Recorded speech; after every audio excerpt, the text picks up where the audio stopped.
नमस्कार दोस्तों। अगर आपके परिवार में कोई स्टेट्स या यूटीज पुलिस में तैनात है और दुर्भाग्यवश आतंकी हमले या नक्सली हमले में शहीद हो गए, तो उनके बच्चों के लिए भारत सरकार एक बहुत बड़ी स्कॉलरशिप स्कीम चलाती है, prime minister scholarship scheme PMSS। आज की वीडियो में हम आपको इसकी पूरी जानकारी को देंगे, पात्रता, राशि, जरूरी डॉक्यूमेंट्स और अप्लाई करने की पूरी प्रोसेस, इसलिए वीडियो को पूरा देखना है।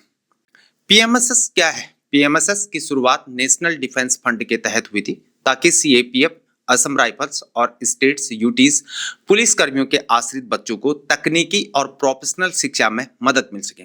साल 2019 और 20 से इस स्कीम का दायरा बढ़ाकर उन स्टेट यूटीज पुलिस कर्मियों के बच्चों तक भी कर दिया गया है जो आतंकी या नक्सली हमले में शहीद हुए हैं।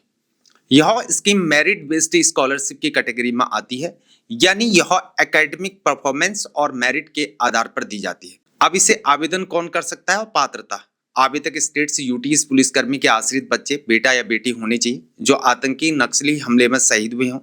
आवेदक किसी पहली प्रोफेशनल डिग्री जैसे engineering, medicine, dental, veterinary, BBA, BCA, B pharma, BSc nursing और एग्रीकल्चर, MBA या MCA आदि कोर्स में पढ़ाई कर रहा हो।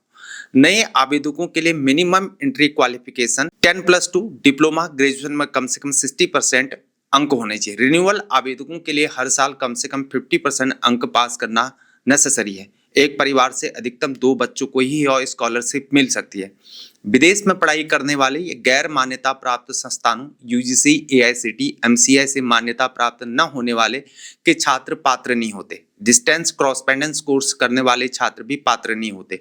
स्कॉलरशिप की राशि और अवधि लड़कियों के लिए 3,000 रुपये प्रति माह यानी 36,000 रुपये सालाना और लड़कों के लिए 2,500 रुपये प्रति माह यानी 30,000 रुपये सालाना। राशि साल में एक बार चयन के बाद दी जाती है। स्कॉलरशिप की अवधि कोर्स की अवधि के अकॉर्डिंग अधिकतम 5 साल तक ये होती है। चुने गए छात्रों को माननीय प्रधानमंत्री जी की ओर से व्यक्तिगत पत्र भी भेजा जाता है। जरूरी डॉक्यूमेंट्स राज्य सरकार द्वारा जारी वह सर्टिफिकेट्स जो यह प्रमाणित करे कि संबंधित पुलिसकर्मी आतंकी नक्सली हिंसा में शहीद हुए हैं, यह कंपलसरी है।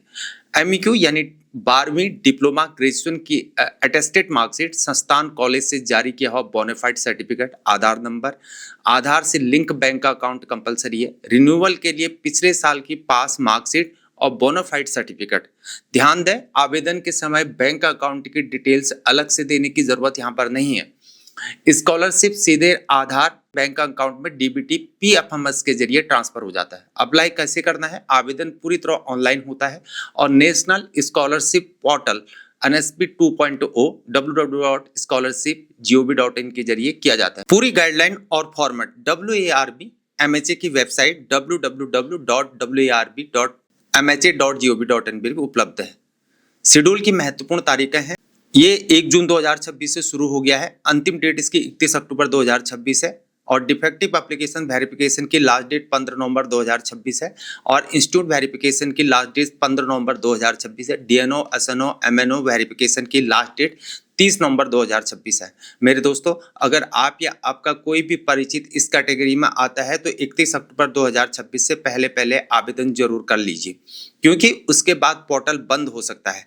प्रोसेस कैसे आगे बढ़ती है जानते? छात्र NSP पोर्टल पर आवेदन करता है और डॉक्यूमेंट अपलोड को करता है। रजिस्ट्रेशन नंबर जनरेट हो जाता है। कॉलेज इंस्टीट्यूट आवेदन को वेरीफाई करता है।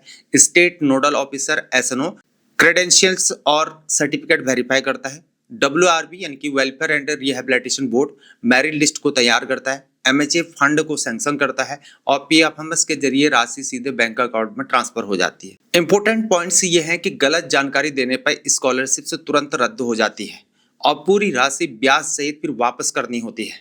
चयन के बाद कोर्स कॉलेज बदलने पर स्कॉलरशिप हमेशा के लिए रद्द हो जाती है। आवेदन की स्थिति आप अपने रजिस्ट्रेशन नंबर और पासवर्ड से पोर्टल पर ट्रैक कर सकते हैं। किसी भी क्वेरी के लिए WARB MHA से संपर्क कर सकते हैं। फोन नंबर है 01123063111। वीडियो को लाइक करें, चैनल को सब्सक्राइब करना ना भूलें। अगर कोई सवाल हो तो कमेंट्स में जरूर पूछिए। मैं हूं हीरा परिहार। जय हिंद, भारत माता की जय।